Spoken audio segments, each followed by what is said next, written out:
So today's poem is My Mother at 66. So let's start. My Mother at 66 written by कमला दास. ये हमारी इस pome की poetess है कमला दास. सबसे पहले इनके बारे में थोड़ा सा जान लेते हैं, उसके बाद हम पोम में आगे बढ़ेंगे. सो कमला दास का बॉर्न 1934 में हुआ था. मालाबार केरला में है ये. She recognised as one of the India's foremost poet. Her works are also known for originality, versatility, and the indigenous flavor of the soil. Kamala Das has published many novels and short stories in English and Malayalam under the name Madhvi Kutti. तो कमला दास का जन्म 1934 में हुआ था मालाबार केरला में. इनको India's foremost poet के नाम से मतलब बहुत ही इस तरह से जाना जाता है. उन्होंने बहुत सारी पोम्स लिखी हैं, इंग्लिश में स्टोरीज लिखी हैं, मलयालम में under the name of Madhavi कुट्टी. Some of her works in English include the novel Alphabet of Lust 1977. इनके कुछ वर्क है जैसे इंग्लिश के नॉवेल अल्फाबेट में जैसे आता है लस्ट 1977. एक कलेक्शन है शॉर्ट स्टोरीज का पद्मावती द हार्लॉट और बाकी स्टोरीज 1922 तक. In addition to 5 books of poetry, she is a sensitive writer who captures complex subtleties of relationships in a lyrical idiom. और माई मदर एंड 66 एक रिलेशनशिप है एक मदर और एक डॉटर के बीच में, और ये इन्हीं की खुद की पर्सनल स्टोरी है, पोम है. सो ये एक उसका एग्जाम्पल है जो अब हम रीड करने जा रहे हैं. माई मदर एट 66, जिसमें पोइटेस और उनकी मदर खुद के बारे में वो अपनी एक्सपीरियंस शेयर कर रही है. बिफोर यू रीड, सबसे पहले रीड करने से पहले इसमें हमेशा बोलते हैं ageing is a natural process. Have you ever thought what our elders parent expect from us. तो जो एजिंग है वो एक बहुत ही नेचुरल प्रोसेस है. हमारी एज बढ़ती जाती है, हम बूढ़े होते आगे मतलब बूढ़े होते जाते हैं या आगे आगे और हमारी एज बढ़ती जाती है ना. तो हमारे जो एल्डरली पेरेंट्स है वो हमसे क्या एक्सपेक्ट करते हैं, हमसे क्या चाहते हैं, इसके बारे में क्या आपने कभी सोचा है. तो ये आया है. Now starting with the poem. Driving from my parents home to Cochin last Friday morning, I saw my mother beside me, doze, open mouthed, her face ashen like that of a corpse, and realized with pain that she wasn't old as she looking, but Spoon put that thought away and looked out at young trees sprinting, the merry children spilling out of their homes, but after the airport security checking standing at few yards. तो इसमें क्या बोला है कि वो अपने मतलब parents के घर से कोचिन एयरपोर्ट की तरफ निकलती है लास्ट फ्राइडे. अपने पेरेंट्स के होम से कोचिन एयरपोर्ट की तरफ निकलती है लास्ट फ्राइडे की मॉर्निंग सुबह. तब वो देखती है, वो कार में रहती है, अपनी मदर को देखती है जो उनके साइड में बैठी रहती है. बिसाइड मतलब साइड में, जो उनके साइड में बैठी रहती है डोज ओपन्ड माउथेड. डोज मतलब एक छोटा सा नैप ले रही होती है. जैसे हम कभी भी कार या किसी भी चीज में ट्रेवल करते हैं तो हमें नींद सी आ जाती है, तो एक छोटी सी हम नैप नहीं लेते, तो वही उनकी मदर उनके साइड में बैठी है, एक छोटा सा नैप, यानी उनकी मतलब थोड़ी सी जो नींद आ रही है वो नींद ले रही है. उनका मुंह खुला हुआ है और उनका फेस जो है एसन की तरह दिख रहा है. That has collapse and realised with pain that she was an old age she looked but soon. Ashen यानी वेरी पेल, एश की तरह. कॉर्प्स यानी एक डेड बॉडी. सो यहाँ पे क्या है, जो उनकी मदर है उनके साइड में बैठी हुई है, छोटी सी नैप ले रही है और उनका मुंह खुला है, और उनका जो फेस है, फेस देख के पोइटेस को क्या लग रहा है, बहुत ही उनका फेस जो पीला सा पड़ गया है और वो जिस तरह से सोई हुई है ऐसा लग रहा है कोई डेड बॉडी सोई हुई है. And realised with pain that she was an old. फिर उनको पेन रियलाइज होता है कि अब वो बूढ़ी हो चुकी हैं जैसी अब वो दिखती हैं. लेकिन जल्द ही उनका जो थॉट है वो चेंज हुआ. फिर उन्होंने अपना जो फेस है वो दूसरी तरफ, यानी जब वो अपने कार में अपनी मदर की तरफ देख रही थी उसके बाद उन्होंने अपना फेस दूसरी तरफ बाहर की तरफ देखा फिर उनको क्या थॉट्स हुए, जो trees sprinting, the merry children spilling out of their homes, but after the airport security check standing a few yards. तो क्या है, स्प्रिंटिंग मतलब shooting out of the ground, spilling मतलब to move out in a great manner.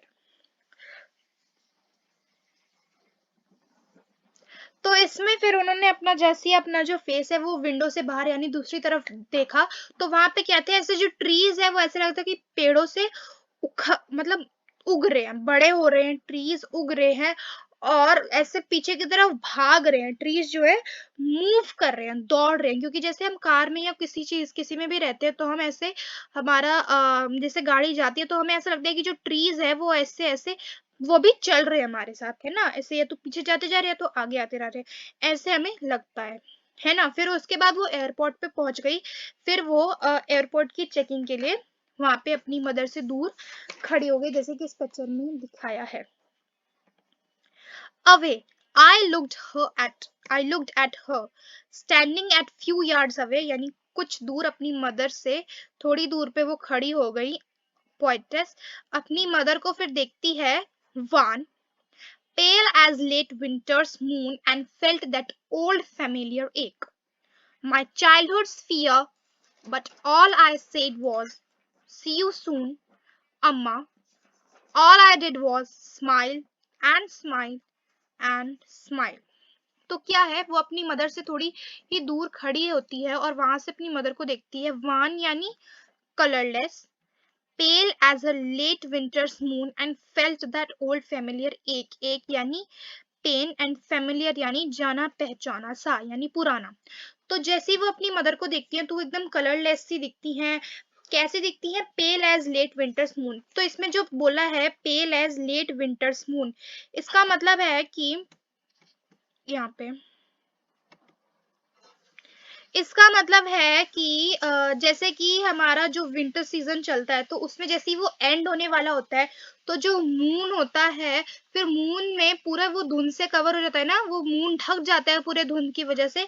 तो वैसे ही वो moon उनकी mother का चेहरा है और जो उनकी बुढ़ापे की निशानी है, एक रिंकल्स, ये सब उनका धुंध टाइप है। वो इस तरह से डिस्क्राइब करी है कि जैसे जो विंटर खत्म होने वाला होता है तब जो मून कवर हो जाता है पूरा एकदम, मून कवर हो जाता है एकदम वो उस धुंध से, तो वैसी ही बता रही हैं।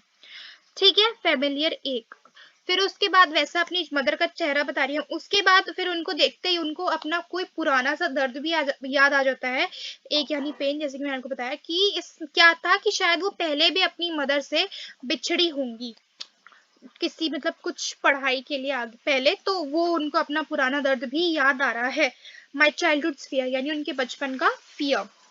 लेकिन लास्ट में वो सिर्फ यही कहती हैं, सी यू सून अम्मा। जैसे कि इसमें बताया था कि वो केरला की हैं तो वहां पे अम्मा को अम्मा कहते हैं, तो उन्होंने बोला आपको जल्द ही देखूंगी अम्मा।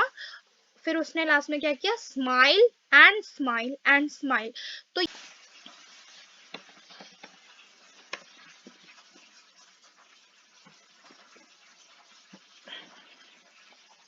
तो यहाँ पे जो फर्स्ट स्माइल और second smile and third smile है, इनके जो मीनिंग है वो मैं आपको बताती हूँ।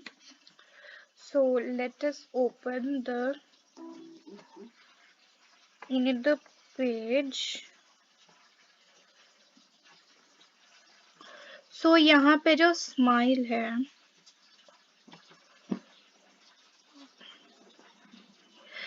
फर्स्ट स्माइल का मतलब है रियलाइजेशन। क्या होता है, उन्हें रियलाइजेशन होता है अपने पुराने दर्द का। ठीक है,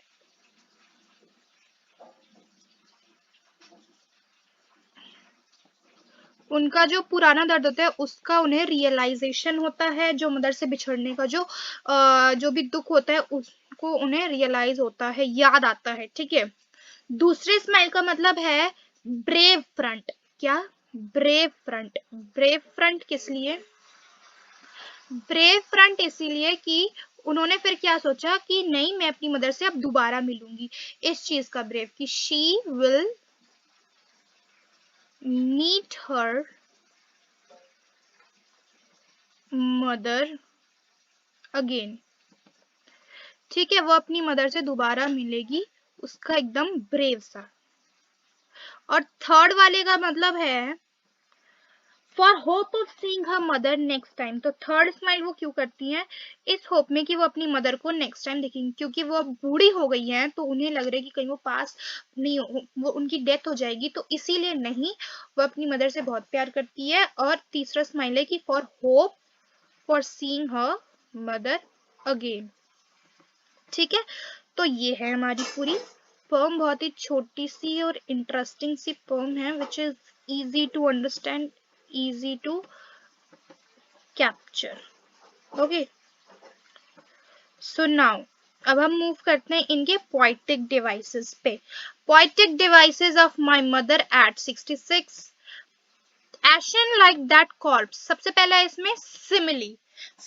सिमिली का मतलब क्या होता है? To compare something with something by using two things like or as. हम किसी भी दो चीज को कंपेयर करते हैं लाइक या एज लगा के, जैसे एशन लाइक दैट कॉर्प्स ऑफ, तो इसमें क्या है? लाइक यूज किया है। और एक और है यहाँ पे हम सिमिली में बता सकते हैं,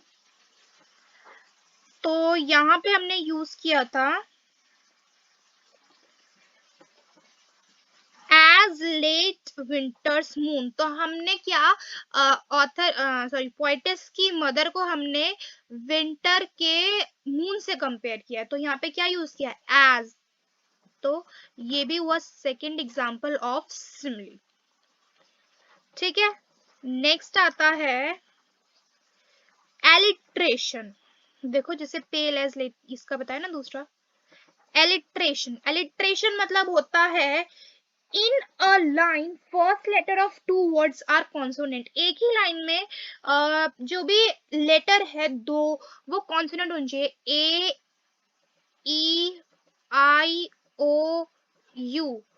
ये वॉवेल्स को छोड़ के जो बाकी सब बचे उन सब को छोड़ के जो बाकी आते हैं, रिपीट होते हैं, उनको हम बोलते हैं एलिट्रेशन। जैसे इसमें हमारा एलिट्रेशन में हमारा इसमें क्या हो गया?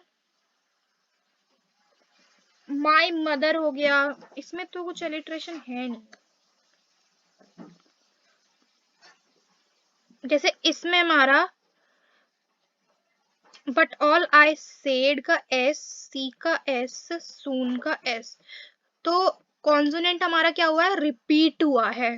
ठीक है, इसमें तो कुछ रिपीट नहीं हुआ है, तो ये आई थिंक गलती से आ गया। सिमिली में हमने एज या लाइक लगा के कंपेयर करना।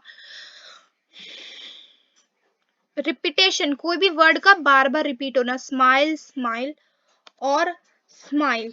और इसमें दो चीज और यूज हुई है, मेटाफोर एंड पर्सोनिफिकेशन। मेटाफोर क्या होता है? हम डायरेक्टली किसी दो चीज को कंपेयर करते हैं। ठीक है, मेटाफर विदाउट एज या लाइक लगा के। हम एज या लाइक लगा के हम पर्टिकुलरली ऐसे शो करके कंपेयर नहीं करते, हम ऐसे ही डायरेक्टली कंपेयर करते हैं।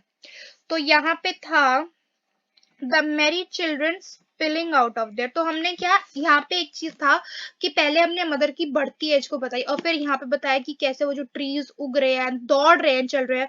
हमने ट्रीज को ह्यूमन नेचर से कंपेयर किया, तो इसमें हमारा दो आ गया। एक तो पर्सोनिफिकेशन, हम कोई भी चीज को, नॉन लिविंग चीज को हम, सॉरी एनिमल या प्लांट्स को हम ह्यूमन के नेचर से कंपेयर करें, सो वो होता है हमारा पर्सोनिफिकेशन। तो इसमें क्या बोल रहे हैं? ट्रीज स्प्रिंटिंग, यानी ऐसा लग रहा है कि जो पेड़ है वो भाग रहे हैं, दौड़ रहे हैं। तो हमने ह्यूमन नेचर से इस ट्री को कंपेयर किया है। एंड यहाँ पे जो स्पेलिंग है, पर्सोनिफिकेशन, सॉरी मेटाफर, वो यूज हुआ है। हमने मॉम को कंपेयर किया है इससे। To move out in a great manner, spelling का मतलब ये होता है। Thank you for seeing.